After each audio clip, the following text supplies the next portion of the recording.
मैंने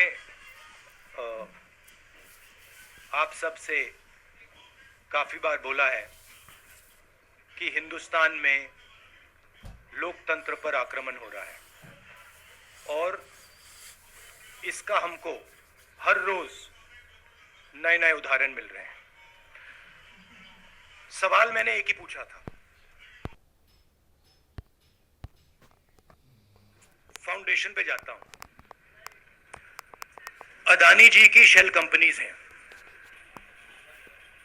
अदानी जी की shell companies हैं, उसमें 20,000 करोड़ रुपया किसी ने इन्वेस्ट किया। अदानी जी का पैसा नहीं है, अदानी जी का इंफ्रास्ट्रक्चर बिजनेस है, पैसा किसी और का है। सवाल यह है, ये जो 20,000 करोड़ रुपए हैं ये किसके हैं? यह सवाल मैंने पूछा। मैंने पार्लियामेंट हाउस में प्रूफ देके, जो मीडिया रिपोर्ट से मैंने निकाला,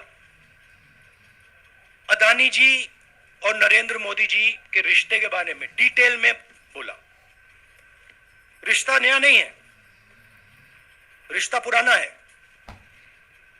जब नरेंद्र मोदी जी गुजरात के सीएम बने थे तब से रिश्ता है और उसके बहुत सारे पब्लिक प्रूफ्स हैं। हवाई जहाज में मैंने फोटो दिखाई, नरेंद्र मोदी जी बड़े कंफर्ट में बैठे हुए थे अपने दोस्त, अपने मित्र के साथ। पार्लियामेंट में मैंने दिखाई। यह सवाल मैंने पूछा। फिर मेरी स्पीच को एक्सपंज किया गया। मैंने स्पीकर को डिटेल चिट्ठी लिखी, पॉइंट बाय पॉइंट, कि मैंने कहा कि एयरपोर्ट्स अदानी जी को रूल बदल के दिए गए हैं।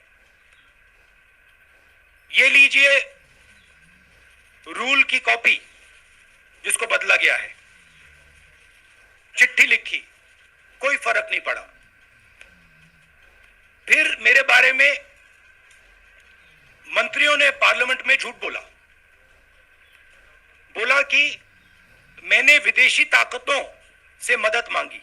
मैंने ऐसी कोई बात नहीं की है। मैंने कहा स्पीकर से, मैंने जाके कहा, स्पीकर सर,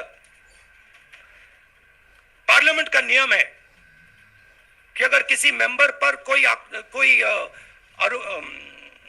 एक्यूजेशन लगाता है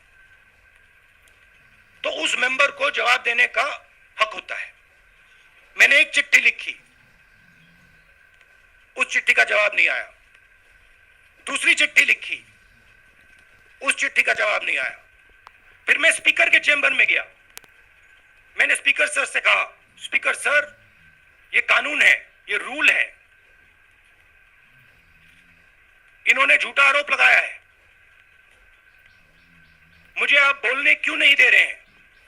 स्पीकर सर मुस्कुराते हैं, कहते मैं नहीं कर सकता। और फिर उसके बाद आपने सबने देखा क्या हुआ। सवाल पूछना मैं बंद नहीं करूंगा। नरेंद्र मोदी जी का अदानी के साथ क्या रिश्ता है और 20,000 करोड़ रुपए किसके हैं, मैं पूछता जाऊंगा। मुझे कोई डर नहीं लगता इन लोगों से।